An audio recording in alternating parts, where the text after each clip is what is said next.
episode of Roaring Tigers Garage.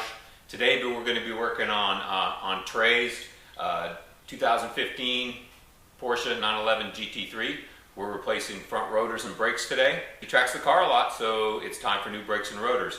This time around, we're going to put on these Giro discs. The Giro discs are a little less expensive than the stock discs.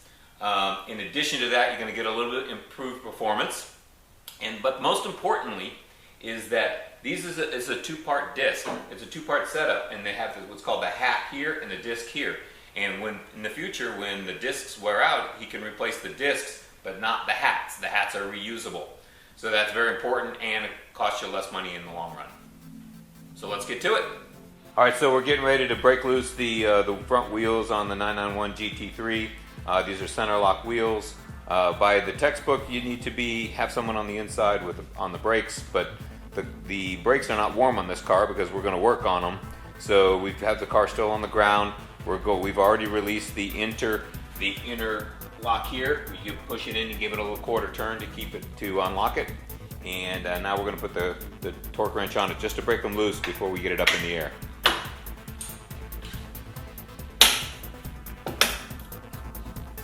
Ready to pull the brake caliper off of the right side here. First thing we're going to do is pre-position a zip tie up on the coil springs here.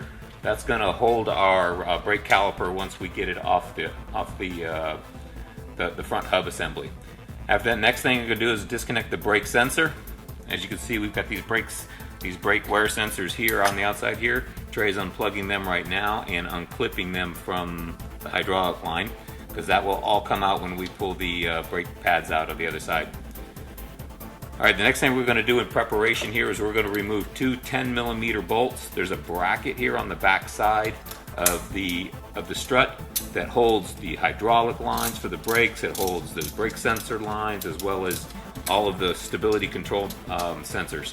So we're going to take those two 10mm bolts out. They're not very tight, so don't put them in tight. And that'll loosen it up so that when we release the caliper from the hub and the upright strut, that we'll be able to hang it up over there so that we can pull the brake pads out, etc. We're going to pull out the bottom 10mm hex bolt first. That kind of frees it all up. And it's not like this is really going to fall off. It has a little bit of clamping force on the rotor right now. And if you can, a little bit, it does help if you try to spread the pads just a little bit before you try to slide it all off. Unlike a lot of other Porsches, these front rotors actually have to come off to change the brake pads on the 991 GT3. Some of the other 997 generations, you can actually change the front pads from this side. There's a clip system here, then you slide them out and put them back in. Here you've got to pull these all the way off. Alright, we're going to pull it now. We're going to pull it off. We're going to hang it on that zip tie that we pre-positioned and then pop the pads out. So once you have the caliper tied up and away, next thing you have to do is spread the calipers all the way. You want to use the old pads. So as you can see here, Trey has the caliper, the pad spreader in place, and we're basically going to compress the pistons. These are 6-piston calipers. And so you've got to use the entire pad so you can push all 6 of the pistons out at the same time. And so that's what Trey's going to do now.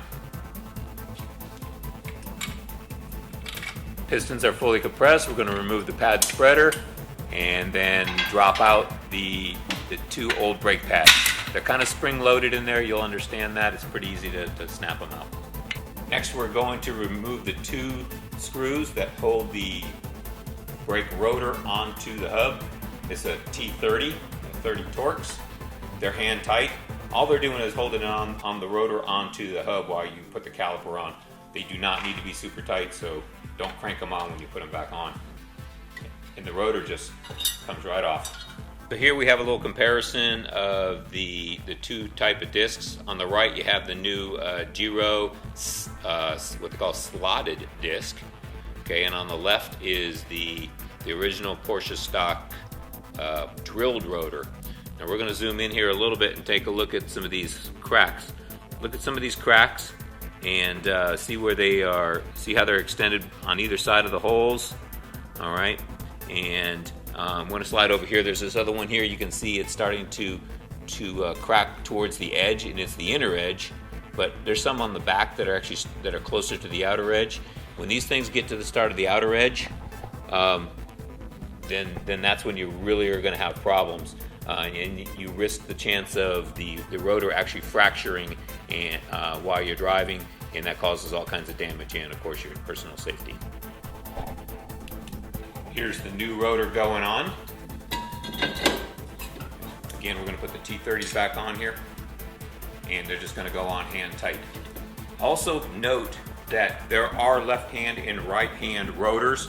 They come with markings on them to let you know which is which. That's because the slots are pre-positioned to go in the right direction, as well as the cooling vanes that are internal to the rotor are in the right directions to provide cooling. All right, so we're going to pre-assemble the brake pads and the brake wear sensors. They just snap in these little holes, and they have little metal clips on them that hold them in place. And in this particular arrangement on the 991 GT3, you've got this center pressure clip that fits into the rotor, and so that feed the sensor cable in through the brake caliper, and then slide the two pads onto the springs and onto the guide pins. Pads are in. We're going to clip this here, release that. Trey is going to slide this right onto the rotor.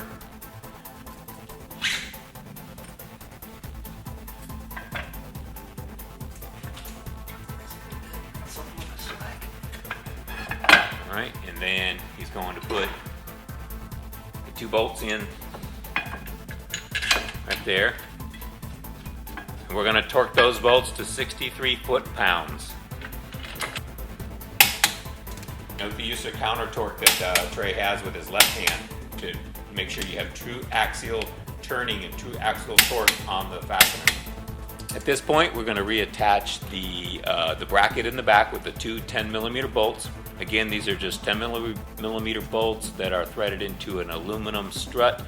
They don't need to be super tight. They're only about 7 foot-pounds. You don't need to torque them, just make them just kind of snug, but they are aluminum, so go easy on them. And then he will reattach the brake sensor cable into the plug, and we will be done with brakes and rotors on the front of a 2015 Porsche GT3.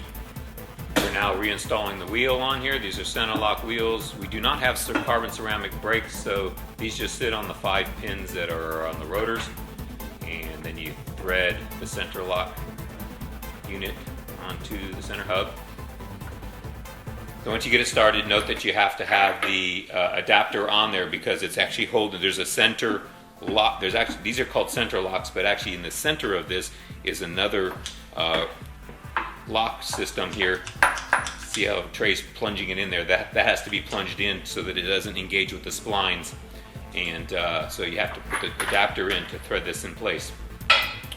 Now the one thing we still have to do, we have to set it down on the ground, or get in the car with it off the ground and torque these to 450 foot-pounds of torque with the tire in the air. Steve's going to start the car now because we need the power assist brakes so that we can keep this turning. Hold on for a second because they're going to go to the floor. All right. That's a good brake pedal. Bring it down and torque it so it clicks. Then I'm going to release it. Quarter of a turn. Then I'm going to do it again because it will go down further once it's seated. And that's how you torque the 991 GT3 center lock. Last thing we have to do is the center lock here needs to be flush with the outside edge. Take a 1/2 inch socket, twist it, and it will come out flush with this inner splined edge. And therefore you know that this is locked and this plug will not come off. Well, that's it for changing brakes and rotors on a 2015 Porsche Carrera GT3. Anytime you work with the brakes, it's a good idea also to flush the brake fluid, especially on a vehicle that's tracked often. It was just done recently on this car, so we're not doing it again, but always be sure that you flush brake fluid regularly. Steve, what kind of projects do we have coming in the future? Oh, thank you, Trey. That's great. Well, as you You guys may have noticed if you subscribe to our Facebook page, you'll see that we just purchased a 2001 986 Porsche Boxster. We've got to do some motor work on that, so stay tuned for that. And we're going to be replacing some other bits and plastic and some other cleanup on it, so stay tuned for all that. Be sure to like us on Facebook, subscribe to our YouTube page, and we look forward to seeing you more on Roaring Tigers Garage.